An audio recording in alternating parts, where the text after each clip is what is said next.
Hey guys, welcome to another ride in the struggle bus where every wheel is an empty triangle. And welcome to our first road rage video where we get to channel our inner fighter. And if you guys missed the intro, the whole point of this series is just to go over fighting. And we're going to be going over fighting in the context of games that I've played.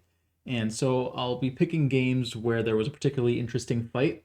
And the intent of this is I'm going to go through and talk about what I think about and what I see when fights break out and go over the things that I'm concerned with. Now, these games are going to be a little more complicated than our bus ride games because they're going to be usually league games or games where I'm playing against even skilled opponents. So the fighting strategies are going to be a little trickier, but it will still be valuable to see how I go about analyzing fights when we break into them. And so I am going to go over most of this game, but we're really going to be focusing on the fight. So let's get to the beginning of this game. So in this game, I was white. And while we really are just going to focus on one specific fight in this game, it's worth going through, at least showing how we got there. So fairly typical Fuseki stuff at the beginning. I do like playing these high pincers. They complicate the games and they generally create interesting fights.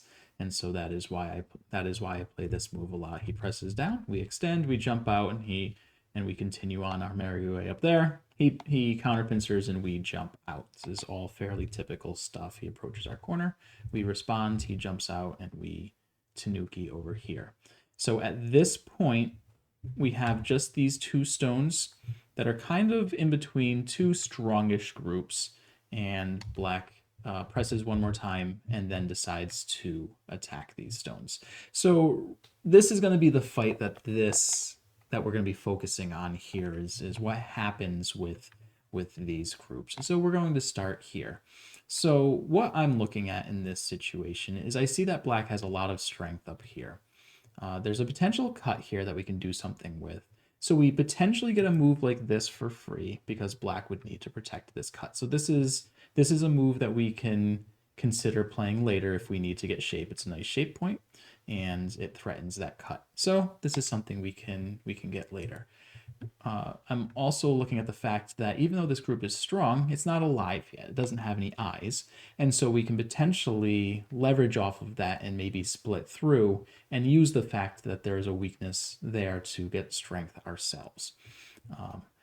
Obviously, the easiest way for us to live and get out is this way, but we need to be a little careful because he does have some strength down here. So if we do something as simple as this, and he jumps out and gets ahead, this turns into a tricky situation for us. So one thing that I like to do in a situation like this as a first move to look at is, can we lean on any of their stones to get strength ourselves? So you know that one of our rules is to not attach to weak stones because it makes both groups stronger. But in this situation, we want our group to get stronger, and we're willing to let black get strength there. So we could consider attaching here. We could consider attaching here. We could also consider attaching here. Something like this. In the game, I did decide to attach to this stone, acknowledging that it was going to make this group stronger, but it would also give my group some strength. I was expecting for him to either hane or to extend. I was unsure which way he was going to go with it, but he did decide to push. And so here we've got some okay shape. And again, our goal is to be moving out in this direction. And so I don't want to keep on pressing because this isn't going to do too much. And the hane, if we play here and he hanes, it hurts a little bit. And then we're going to have to jump out and to get away. And so if we have to do that anyway, we can just consider playing a move like this to help us get further out. And backing up a little bit, the reason I didn't just start with a move like this is we've got this cut that we have to worry about. The knight's move is an efficient way to move, but it can be cut. So black could immediately take this cut, and this didn't look too good for us. And so I didn't like this. I did consider taking this knight's move to get out quickly, but I didn't like how that looked. But now that we've made this exchange, we can make this knight's move because the cut is protected and we've got it, and we protect it with fantastic shape. So taking this one exchange and then jumping out gets us out a little bit faster. So black responds by threatening this cut, and we obviously only have one move here. We're going to block this. Black then ended up pushing, and things are obviously going to get a little tricky here. I spent some time trying to figure out not what my next move was going to be. The next move there's really only one move for white, and that's to Atari these two stones. But now the question, once black connects, is we've got two cuts, and which cut are we going to protect? And I ended up protecting the wrong one in this situation, but I still want to go through what I was looking at here. So obviously we have two cuts that we're looking to protect. And which one do we want to do? In the game, I was looking at this, but I wasn't too big of a fan of giving this stone up. In this situation, we can look at something like this to push down, but I'm not sure if this really gets us much, and it still doesn't move us out in the direction we want to go to. Conversely, if we play a move to protect this cut, either connecting or playing here, then we have to be able to handle this cut, right? This is a very obvious cut for black. This is the move that I ended up playing in this game. And I'll be honest, I had trouble reading either variation here because it is already a little complicated. But what I had seen was if black plays here and then saves that stone, that we could do this to cut this stone off. And I wasn't 100% sure, what works here because we've got this cut. He's going to have this Atari. But I knew it was going to be a fight. I also went into this game wanting to fight. So this is why I went this way. Afterwards, AI said that this was a mistake. Black did need to cut here because black had a sequence to connect up underneath, which I'm not going to go into right now because I just, again, want to focus on the decisions that I make and why I made them. Fortunately for us, black played here. Then, unfortunately for us, I continued with the misread because when I had originally read this out, if black had cut here, I was looking at this, and if he extended, I was going to Hane here. And so I had in my mind that I'd already read this out, and this looked okay. And so when he played here, I didn't immediately play it, but I ended up playing the Hane. Again, just looking to get some good shape while threatening these stones. AI says that this is also the same mistake because this cut still works for black, but black did connect here. He protected his cut, which is important for fights. And at this point, we simply have to protect this cut. And so now the question is, how do we want to protect this cut? Do we just want to connect directly? Do we want to play a tiger's mouth? And the issue here is we often refer to these as hanging connections because, yeah, we're connected here. Black can't disconnect us, but we actually have to play another move if we want to connect. And so playing this move gives black this free move, which I wasn't willing to do. And likewise, if we play here, we give black this free move, which I also wasn't willing to do. So in this case, I just connected directly. Another benefit of this is because this is very strong now, we can look at potentially pushing through between these two stones. And so that's why I considered this as my final option. And so because he also saw that potential cut was there, he protected that. So now we've made some good exchanges. We've got a little more strength. We've already got a stone out ahead, and so we jumped one time to get out.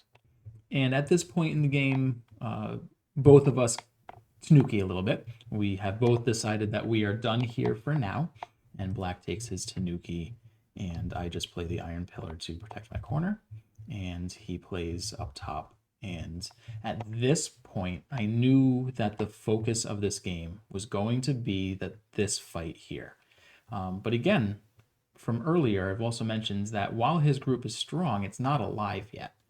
And so I played this to take his base away because I was I wanted to break into this way to use this weakness to get strength for this group. And that's tougher to do if we play something like this and let black take the corner, because then he lives a little too easily and we won't be able to bully the group at all. So I took this to take one of his escapes away. And he also acknowledged that and jumped out this way to further surround this group. I got a little ahead of myself here. Again, I mentioned that I wanted to fight this game. And I saw that we still have this separating move to separate this group from here. So I was looking at this cut, thinking if I can get this to work, then maybe I even end up killing this stone because of the weakness here. Obviously, the other move we can consider is just crawling along here. And this is probably the better of the two moves in this situation. Because our group isn't really strong enough to do a huge fight right here. And this gives us a little more strength in a direction that we probably want it. With that said, in the game, I did decide to cut. And so I pushed, he blocked, and I cut. This did not end up working out too well. So here, I wanted to keep the pressure on these two stones. We're obviously going to extend. We can extend in this direction, we can extend in this direction. The issue is liberties start becoming an issue here. And if we don't pressure this group's liberties at all, then it has 4 liberties, and then black can pretty easily end up surrounding our stones. Of course, just pushing out lets black also just stay ahead and get more liberties. And so I realized at this point that things weren't working out too great. And so I decided to break in from the top, and he looked to separate us from here. At this point, there's a pretty natural move that I looked at, and that would be the attach here. And I was wondering, does this connect us? And it doesn't.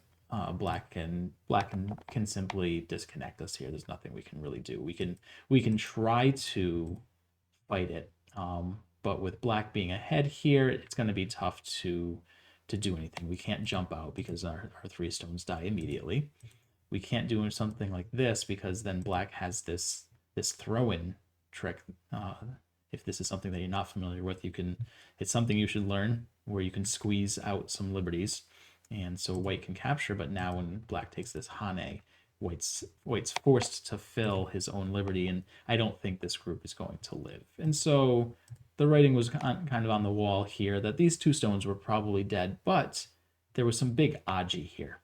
And this was in the back of my mind for a long while for this fight, knowing that this move maybe was going to do something.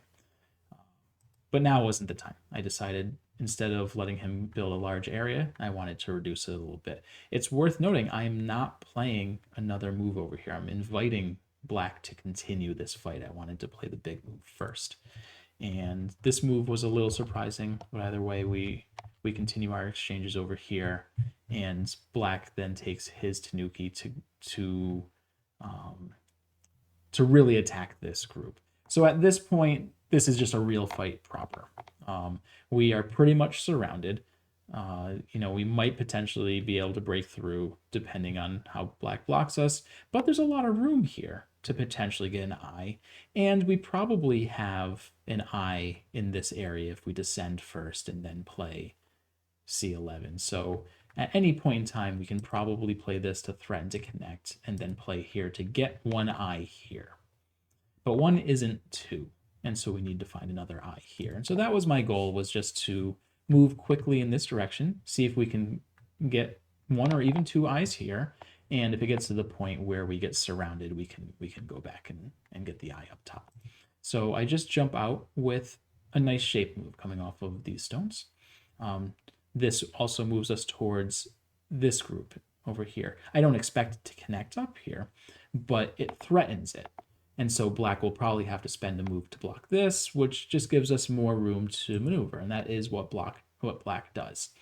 And so he does a little shoulder hit, and so in this situation, I think the first move I considered, and I think what I ended up playing, was h6 here. We can kind of look at this as an attachment to our stone, because if we play this, it's like he attached that stone and we extended, and so we know that when we get attached to, we like extending. So this feels like a natural move, and also it threatens to hane. So I believe that is where I played, and that is where I played. And our opponent did not hane. He did not want to deal with this cut, so he extended himself. So this is a situation where he kind of attached to a weak stone in some sorts, which is one of our rules for a reason. So this exchange didn't feel great for black, because I was more than happy to get this strength, considering I was already treating black's group as a strong group. So this felt good for me. And so since we had the 2 stones, I was able to jump out. And we have to be a little careful, right? Because we've got a large knight's move here and we've got a 2 space here.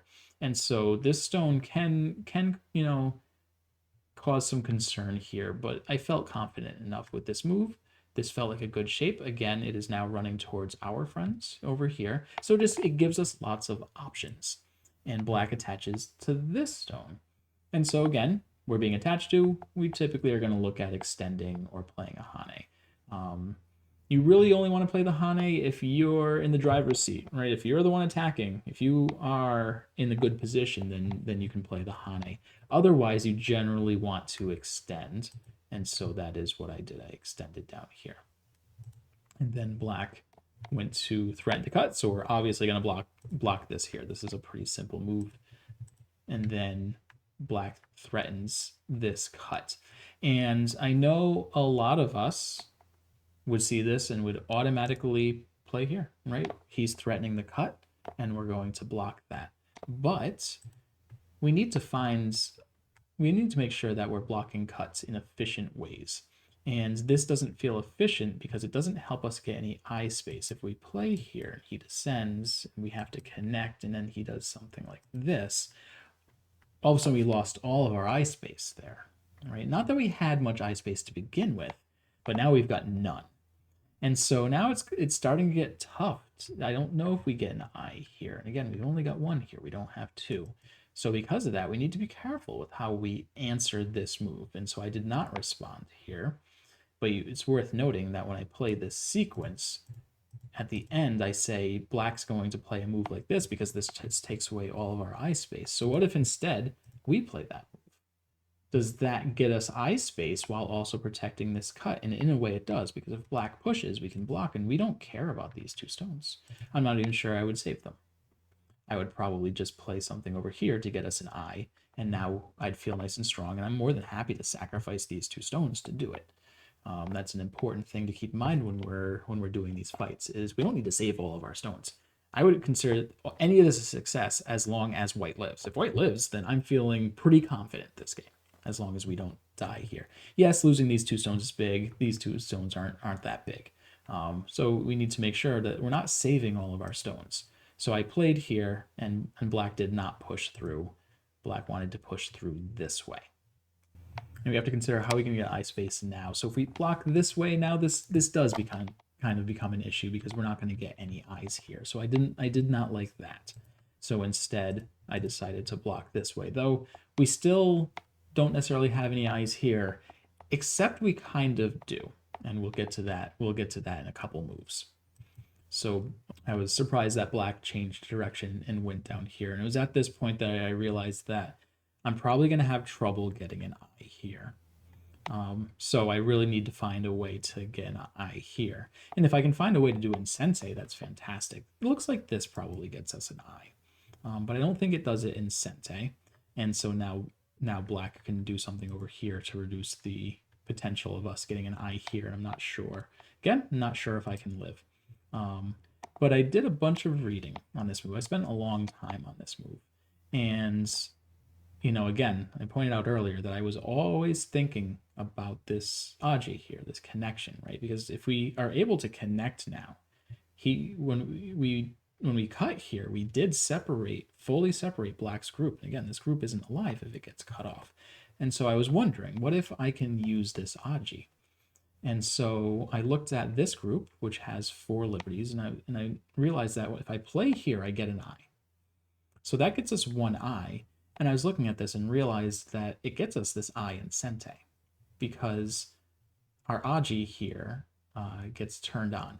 And this is a pretty complicated thing. I don't expect many of my viewers who are used to the easier videos and games to see this. And it's worth noting that my opponent also missed it, and this is ultimately what ended up costing him the game. And so I will show you how it played out instead of showing how it my reading on it, because how I read it is how it ended up playing out. But I did play here, which gets us an eye here. It also threatens to get us an eye if we play G12. Okay, so it makes sense that our opponent is immediately going to play that, and that is fine. And so after he plays this, we do now take this cut. which doesn't work quite yet, but it does set things up. He obviously blocks here, and then we connect. And so this fully gets us our eye here, and it does so in Sente. And again, my opponent missed that that was the case, and he played here because he acknowledged that if he played this or this, that if we play here, we get a second eye and we're alive. And so that's what he was looking to take out, because if we play here, he's able to do this to poke out our second eye. So he's looking to take out our eyes, but he missed what this sequence did here. And so we were able to play this very sneaky move, which ends up completely cutting off his group. Obviously, it puts this stone in Atari, and so anything he does here, I'm going to end up capturing this, and it's not going to end too well for him because there's the Atari for us at h13. And so our opponent spent some time and played this, but at this point, I believe it is over. He needed to play this right here, but he missed that. He needs to let us get these stones and capture this and connect up. But I still think we're winning here because, again, as long as this group lives, we are fine. But he did not see that move. He just captured, and we connected here. And what this now does is we are connected here because if he pushes, we get to Atari this and now capture this. And if he tries to cut us, we Atari that. And everything falls apart for black here. So the game did not make it that far. Once we played this connection, he realized what happens, that this group had been completely disconnected, and he resigned. I had looked at if black had played here, but I don't think this works for black. He can Atari, and we can actually just connect. We don't even have to do the ko, because if he blocks, we have this Atari into this Atari, which kills this stone. And so everything's just disconnected here. So this was a really fun fight, and I had a lot of fun playing it. Obviously, it's always more fun when you win. But I thought it was a good fight to start this series off, to showcase, what we can look at, what we want to consider when we're fighting. And I'm not just going to do videos where I win the fights. I'm going to do videos where there are interesting fights, because whenever there's an interesting fight, there's going to be a winner and a loser. And I'll tell you guys, it's not always me. It's usually them. But in this case, it was me, and so I was able to win this game. So that's where we're gonna leave this one. Let me know if you guys like this style of video. Thank you guys for coming out for another ride on the Struggle Bus, where every wheel is an empty triangle. Have a good one, guys.